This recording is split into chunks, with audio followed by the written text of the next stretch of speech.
Hi guys, it's Lisa from Nurse Lisa. I will put my YouTube channel link below, and I am here for my first Art Party Friday. This is my first ever art journal page that I absolutely loved doing. I wanted to give a couple shout outs, one to Mari Clark, and one to Maggie Milo, her name is Lisa, and one to Vicky. All three of these people have totally inspired me to start this art journaling. This is the inspiration picture.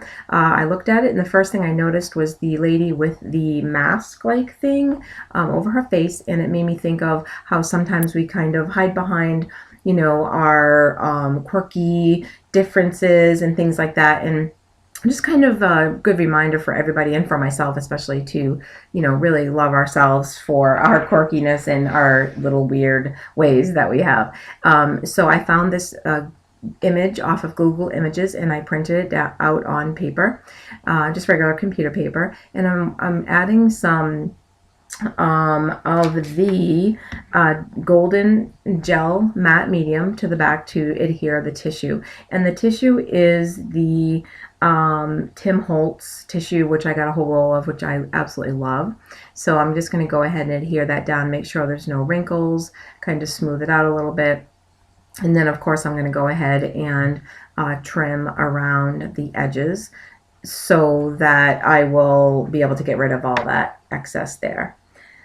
So yeah, this is a whole new journey for me, this art journaling, and I think I'm really going to love it. I'm really kind of a creature of, you know, details. I love details and things like that, and you can really have so much fun with doing this, so especially with adding little things here and there. So right now I'm taking some gesso and I'm just putting it over the top with a spatula, and it just kind of tones down the tissue a little bit. I didn't want it to be really dark as far as the words, the script there, the print I should say. And so I'm adding that, and then in between I'm drying everything. I just wanted to show you that. I do a little bit of that just so I can show you that I'm too impatient, so I went ahead and dried it, and then I'm going to go ahead and distress the edges of my little picture off of Google Images. And as soon as I saw that, I just fell in love with it. I don't even know what I searched for, but I think I was searching for loving yourself, sayings about loving yourself, and then I came across this photo or a picture, and to me it just really just spoke to me. And I know that sounds weird, but I don't know, I just liked the way she looked. I thought it was maybe she was feeling like she was really different and quirky, and she was just kind of looking up and pondering. So I thought, yeah, I need to use this. So anyways, I'm using, I think this is called Black Soot, Tim Holtz, the Distress ink, and I'm just going to add some distressing to the edges. I wanted it to blend with, I know that the background right now is white, and eventually you'll see that when I build my layers, that if I hadn't have added this black around the edges, I think that this picture would have kind of gotten lost in the background. So as I'm doing it, I'm adding a little more and more, because I'm like, I love the way it looked. I just loved the way that it kind of gave it that vintage look. And these stamps, okay, to die for. I love these stamps. These were a recommendation, I think, of Vicky, and I'll put, like I said, I'll put her link below. She's a really good art journalist, and it's the, let's see, Ultimate Grunge by Tim Holtz, and they just are amazing. You get, I think, several of them, and this, look at that, look at the crackle. It looks like real crackled paint. So I'm going to town with it. I'm like, oh, I love it. I'm going to keep going. And as you'll see later on in the video, I add actually a little bit more too, because I got a little carried away. But that's the good thing about art journaling. There's no right or wrong. And I know Lisa from Maggie Milo and Mari, they both have said there's no right or wrong. That's the good thing about art journaling, is you can do whatever you want. And I think that's what I liked. I loved the freedom of this. So I would encourage people to try it if they think they're interested. So once again here, I'm going to go ahead and add that black soot to the edges. And as I was adding it, I think this is where I decided that I'm going to go ahead, or maybe it's a little bit, yeah, I think it's a little bit later on, curling up the edges. But so I have my matte medium, and I'm going to adhere this picture. It's not on photo paper, like I said, it's just on computer paper, regular paper. Adhere that down, and then I'm going to go ahead and add the gel medium. And I got the one that's gold by Golden, and it's matte, which I didn't want anything shiny. I wanted everything just flat finish. So I'm adding that to the top, and then I'll go ahead and dry that with my dryer because, like I said, I was so excited. I didn't want to wait. And these Dilution sprays, you guys, seriously gorgeous. This one is called Funky Fuchsia. I'm in love with it. I want to get all the colors now, but I have to control myself because I told myself if I start a new hobby or some part of art, anything, crafts, I'm not going to go crazy until I know that I really like it. So I got that, and then the next color I'm going to use is Lemon Zest, and I'm just using some Tim Holtz stencils. And over to the left, you'll see the flowers. I wanted to introduce some life into this journal, art journal. And sorry about that, my dog's trying to sneak her way in here. And so I went ahead and I ironed the flowers. I didn't flatten them. I didn't, wait for them to dry in between a book like you did in the old days, which you probably could, and that would probably be fine. But I just went ahead and got my cup of coffee one morning, went to the farm stand, and they had picked all these fresh bouquets of flowers, and I chose ones that I thought would kind of give this art journal some life. So I went ahead and I took an iron and I ironed them, and I think it was on Pinterest I found how to do that, and it was kind of fun. So it flattens them out enough and dries them just enough so they're not brittle and they don't fall apart, but they lay fairly flat and they're easy to adhere down with the matte gel mat. And so here is the Lemon Zest color. Oh my gosh, you guys, look at that color. It is absolutely beautiful. And then what happens a little bit later is when I add a little bit of matte medium, I think, when I was adhering the flowers down, you get a little bit of an orange effect because the colors blend together. So I'm assuming they're water soluble, I guess. So here's where I decide I'm going to town with this stamp. I am in love with this stamp. Like, I wanted to stamp it everywhere. I had to control myself. And so I'm adding a little bit to the picture because I thought it helped blend it in with the background. And I liked it. So right now I am deciding which flowers and which, like that one there is just kind of like those like ferny type things, and I wanted to add things with texture, one, and color. So I was looking for texture, color, and I don't know, I just wanted it to look kind of pretty. So the sunflower was really fat, so I ironed it as best I could, and I just added a whole bunch of the gel medium to the top of it so that it would, I don't know, maybe they'll all go moldy. I have no idea, but I added it there so that it would hold it down and also kind of seal it in so that when I'm opening the book and everything doesn't fall apart. And it's really held up really nicely, and it's like hard as a rock now. So I'm just kind of trying to figure out how I want to put these flowers on here. And I knew that little yellow flower that I just set down, I knew it's curved, and I knew I wanted that to kind of curve over the photo. And in the middle there, kind of the upper middle area, is where I knew I was going to put my journaling, or I had actually printed out a saying on paper and cut it and then just glued it down. So I'm just dabbing that a little bit because I think I got a little out of control with the medium there, and I actually made a huge mess. That stuff isn't easy to clean off your hands, just FYI, in case you're ever going to try this. Yeah, if you try it at home, don't get all of your fingers and everything because it's really hard to get off.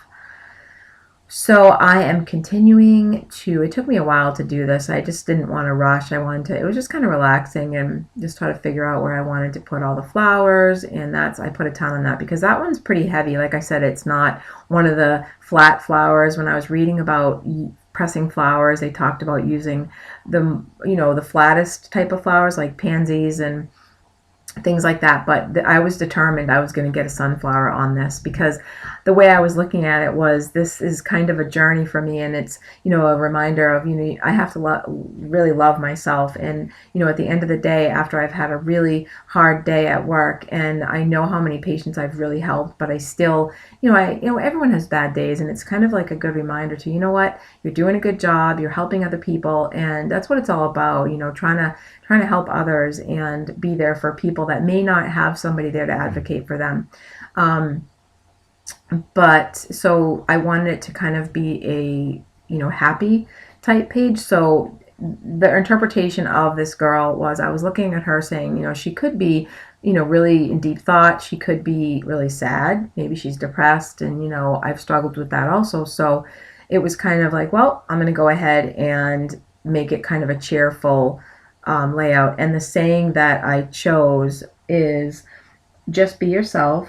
Let people see the real, imperfect, quirky, weird, beautiful, and magical person that you are. Because, like I said earlier, we all have the little quirkiness about us. And I think that's, you know, a lot of the times what makes us, you know, special and funny, you know, kind, caring, and things like that. So I think sometimes we forget those things about ourselves in the midst of the craziness of each day. And, you know, at the end of the day, we may not feel the best about ourselves. So there's the pieces. I cut them up with scissors, and now I'm distressing the edges just so they'll kind of get that same look as the photo or the picture. I liked that black distressing on the edges of everything. I'm just in love with that look. I don't know what it is about it, but I figured, well, it's just pleasing to my eyes, so I'm going to go ahead and do it. So now I'm going to go ahead and just glue those down with the same golden matte medium, and then I added over the top. And that stuff's amazing. This is the first time I've ever worked with this, and although it's messy and really sticky, it's really kind of cool the way you just put it over the top and it kind of gives it a seal. It seals it in. So I'm sure there's all kinds of different things with art drawing that you could use to adhere things. I mean, you could actually take almost anything, pictures, you could probably even use photos. I'm sure you can, and use the gel medium to put over the top to seal it in so it stays on the page. And there's just so many possibilities. It's endless, the possibilities with this. And since this was my first one, I tried to keep it fairly simple, but my mind was just going and going and going with all these really cool ideas. So I just went with it. So I'm glad you guys are going along here with on my journey. So this is where, as I'm adding a little bit more of that Black Soot by Tim Holtz, I've decided that, you know, I really want I want more dimension. I had a little bit of dimension going with the flowers because obviously they're raised up, but I want a little bit more. So I am going to peel up, or not peel up, kind of curl up the edges of the tissue paper so it gives it a look of it's coming off of the page. So here I am starting to just kind of take my fingernail and get it around the edges, and then I'm going to distress the heck out of it just so that it has a kind of, not torn, but kind of ragged, you know, rustic look to it. So that's what I'm doing right now. See, I'm going crazy right there with the distress tool. This was just so much fun. I have another one I'm doing next week for somebody that couldn't do one for next Friday. So I thought, hey, 2 weeks in a row, this will be kind of fun. So now I'm going to get out some gesso and one of my other stencils, and I forget what this one's called. But it is kind of cool because when I added the gesso on top of the Dilution spray mist, it re-wet it and it starts to kind of blend in with the gesso, so you get like the pink and the yellow and a little bit makes orange. So I don't know, I fell in love with that too. I was like, hey, this is really cool. It looks like, you know, a hot mess right now, but I think I'm gonna like it in the end. And you know, it's funny because sometimes our silly mistakes in art, in scrapbooking, and any type of craft can become something that we really, really like. That technique, I'm like, all right, I think I just ruined it because the paint is not, you know, it's not alcohol based. But then I decided, you know what, that's okay. I'm gonna go for it and just work with what I have. So this is another one of Tim Holtz stamps from the Ultimate Grunge collection, and it's just dots. But as I was going along, yeah, I fell in love with that one too. So I can see that I'm going to be using these for a lot of different things. It just adds so much texture to whatever you're doing. And yep, so add a little bit of that. And I think I'm going to stop here. Am I stopping here? Nope, I'm not stopping here yet. I wanted to incorporate a little bit onto her picture too, because just so that it blended. It all kind of blended everything in together. And this is my Jelly Roll white pen, which I learned from, I think it was Vicky, the one that, I can't pronounce her last name, but I'll put her link in the description box. But she said, you know, if you just kind of warm it up on your hand and start it, then it flows really well. So I'm just adding a little bit of that to the edges. And then after I go around the photo, I'm like, hey, you know what? I don't want to stop there either. I want to just keep going. I think I'm going to go ahead and add little white dots into the center of all the little black dots. So as you can tell, I'm, yeah, definitely detail oriented. I guess I do that later. But here I decided to take my black Sharpie and just go around the edges to make the words stand out a little bit more. And I think that really helped because it kind of blended it with the picture too. So yeah, here I go with the dots. Yeah, I love little details. I don't know. It's kind of crazy because I think about other crafts like quilting and sewing, and I'm like, I could never do that. I have not the patience for that. But yeah, I was sitting here forever just using the jelly roller on the little dots. So that, oh, and then I also took some Wink of Stella, and I must have done it off camera. I must have thought my camera was rolling. It's not a big deal really, but I took the white Wink of Stella and I went around the photo also just to add a little bit of shimmer, which was kind of cool. So here I'm just adding some drops of paint, and I'm so glad you guys were able to join me today, and I hope that you like my very first art journal page, and I'll be back next Friday for another Art Party Friday, and I hope you guys are having an awesome day, and I will see you guys real soon. Bye, YouTube.